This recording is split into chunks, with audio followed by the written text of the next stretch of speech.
half of all that squadron's missions with the Fortress were aborted without bombs being dropped.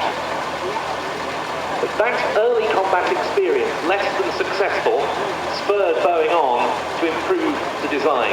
It showed that it needed better defensive armament, bigger bomb load, better bomb aiming equipment.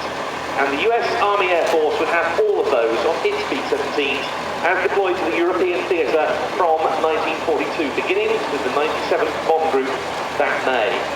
And it was that bomb group who, on the 17th of August 1942, just over 70 years ago, carried out the first 8th Air Force Flying Fortress raid to the marshalling yards at Rouen.